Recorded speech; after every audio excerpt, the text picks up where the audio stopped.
I know it's hard to believe, but when one door closes, another door always opens. It really does.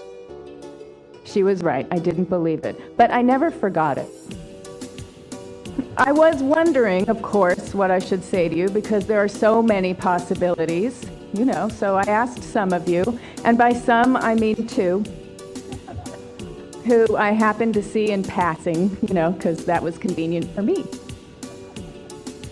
Well, I couldn't ask every one of you. It's not like there's some kind of social network wherein I could communicate with such a large number of people at once.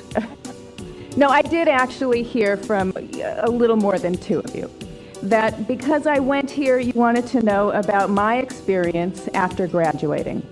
And I understand that, because the 20s are that time in your life when, this is not a joke, they are that time in your life when you're really getting acquainted to your own adult self and seeing how you respond to self-doubt when there's so much seemingly at stake. So let me reassure you, it's not supposed to be easy, but it doesn't have to be torture. You're supposed to have moments of uncertainty about which path to take, because the 20s are full of crossroads. And I don't remember much, but I do remember at one point, Governor Cuomo told us to look around at our classmates. The idea was to really take in these people we've just had this very meaningful experience with for 4 important years of our lives. So you can go ahead and do that now if you want to. It was it, because I had done what I had set out to do, okay? I had gone to a great school on the East Coast, met really interesting and intellectually curious people, made a few good friends, and received a superior education from engaging professors who had high standards. I met those high standards and adopted them as my own and could hopefully carry them into my future. I wasn't in the mood to look back and be sad over what I might miss later. I was ready to be looking forward, like I'm sure a lot of you are. How many of you are excited to start your brilliant career doing some research in an area of neuropsychopharmacology and see if you can ultimately answer questions about things like neurotransmitters evolved? 6 months after graduation, I dumped that plan and decided to become an actress. I was a little terrified. And not because I didn't think it wouldn't work, I didn't think it would work out. I was weirdly confident for no reason at all. But it was because this didn't exactly feel like it was a choice as much as succumbing to a compulsion. And I didn't analyze what led me to this point, whether it was divine intervention or a lapse in judgment or sanity. I just listened to that inner voice. By the way, I think it's always a good move to listen to that inner voice, if it doesn't lead to a crime. I was also nervous about this career choice because I didn't really care for actors. Well, my only point of reference was I had seen them on talk shows, okay, and they always seemed so affected picking a cause of the month as if it's not about them at all. And, they'd say, please, please, please save the planet as a favor to me. I'll love you for it. I really will. So I couldn't. And I thought, well, how do I hold on to who I am if I'm trying to become one of them? I don't want to turn into an actress. Well, that's a problem, okay? As in most pursuits, oneself is one of the biggest hurdles to get over. You can't pursue something and be committed to it if you're apologizing for it at every party, which I did for a while. I started to learn. I learned you have to surrender to the fact that, yes, you are one of too many in a highly competitive field where it is difficult to stand out. For now, over time, through your work, you will demonstrate who you are and what you bring to the field. Just stay with it and keep working. I was collecting tools to cope with this uncertain path in case it got rocky later on, just in case. For now, though, it was good. I became friends with and stuck close to the most talented person I met at my very first improv class. Conan O'Brien was a nimble improviser and fully committed in every scene, which always made it great. His writing was unparalleled, and everyone understood he occupied a whole other level of talent. I hoped I would be influenced by his high standard of writing and performing. Also, I knew he belonged in this profession, and I made him laugh, so I belonged too. So I'm on my road to becoming an actress. While I was taking classes at the Groundlings, an improvisation and sketch comedy theater in LA, I had my first audition and got the part. I couldn't believe how fast my success was happening.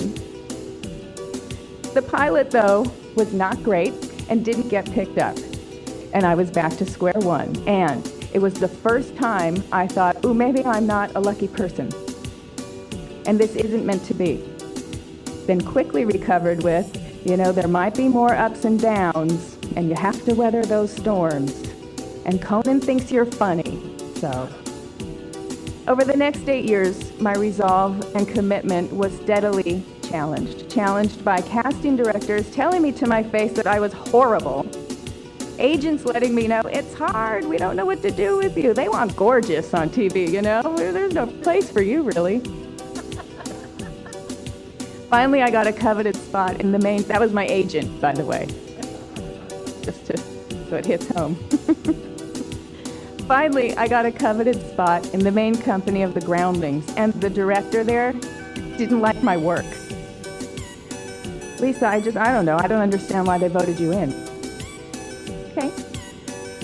Lorne Michaels came to a show to look for new cast members for Saturday Night Live. He was considering me, Kathy Griffin, and Julia Sweeney, and he picked Julia Sweeney. I was devastated. That same director told me, well, of course he picked Julia. Who else would he have picked? Naturally, these things knocked me off balance and caused me to wonder if this was the right path for me. Am I going about this the right way? Do I belong here? Maybe I will never be a working actor, and I've wasted all this time. Then I would decide, no, they're just wrong and a little insensitive, but mostly they're just wrong, and that's okay. They don't see it yet. I'd cling to the knowledge that friends like Conan O'Brien always liked the sketches I wrote and performed. So did Kathy Griffin, Julia Sweeney, writers I knew and respected liked my work. These people, I decided, were not wrong. I do belong here, and Conan is never wrong. That's what I would tell myself, to keep those moments of doubts only moments. And it worked. I kept going. Then it all changed. I got cast as a series regular on a show that I knew would run forever and be very well written. Jim Burrows was directing, and that's a big deal. He had directed and produced Cheers, Taxi, everything good. I was set. I was done. No more guest starring roles when you're not really part of the show because you're just there for the week. I was done worrying. I get to do what I love on the best show ever.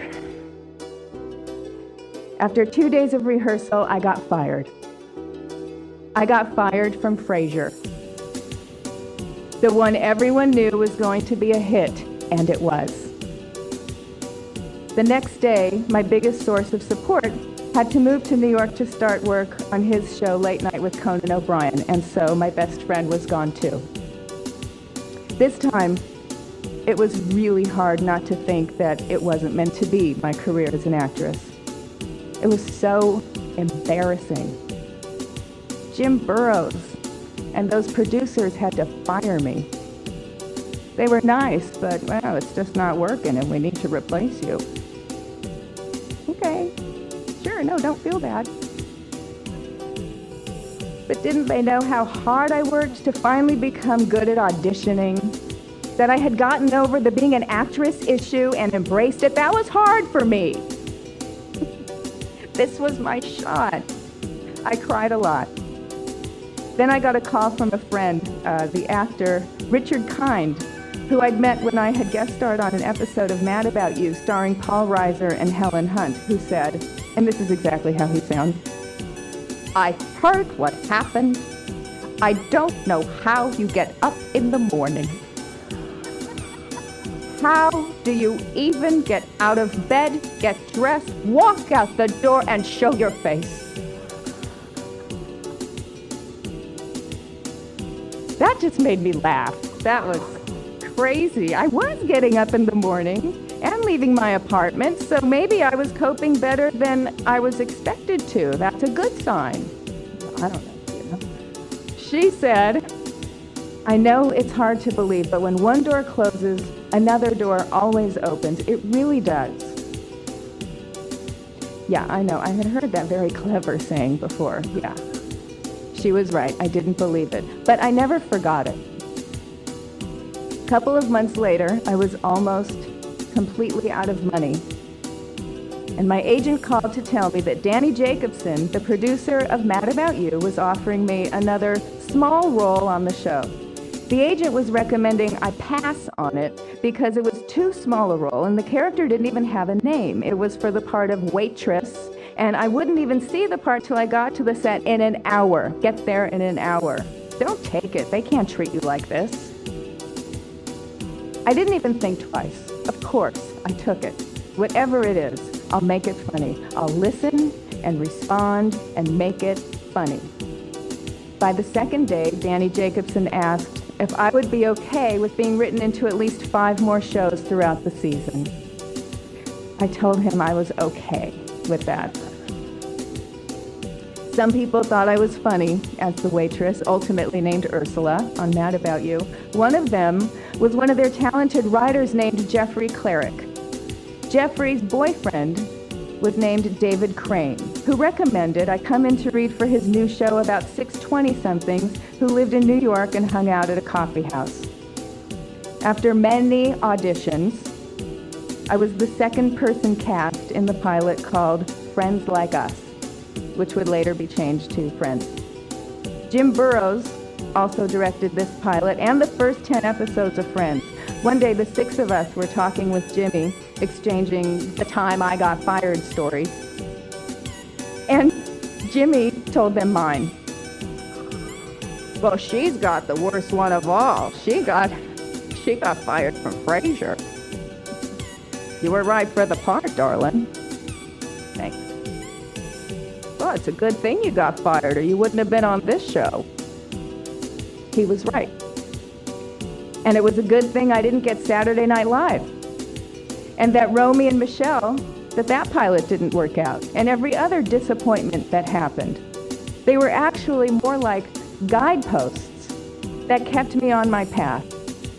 Oh, and after I got fired from Frasier, I went to a birthday party, and feeling like I had nothing at all to lose, I flirted with a guy who was way out of my league. We dated, and on Thursday, Michelle and I will have been married for 15 years.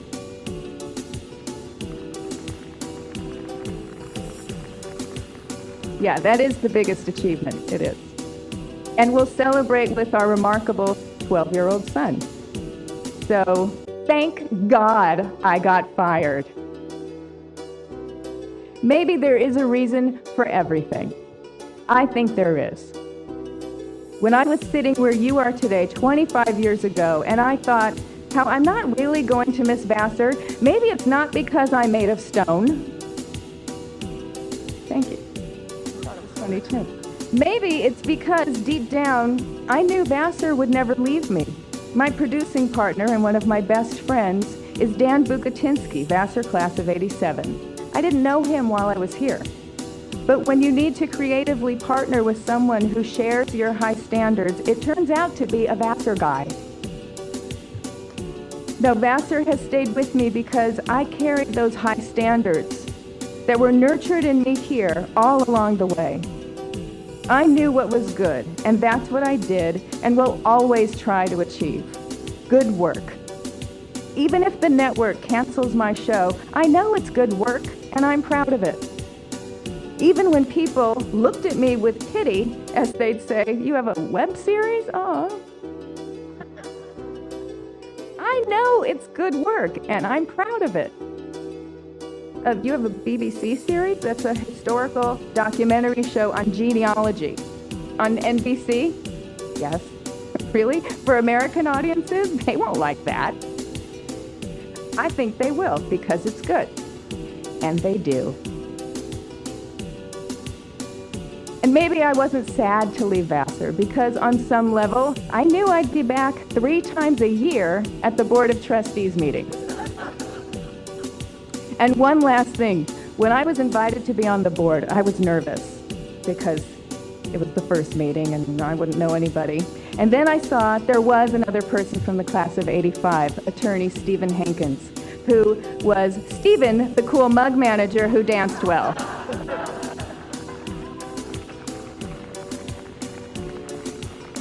And it is really nice to see him around again. I truly wish you all the best in whatever it is that you want. Thank you.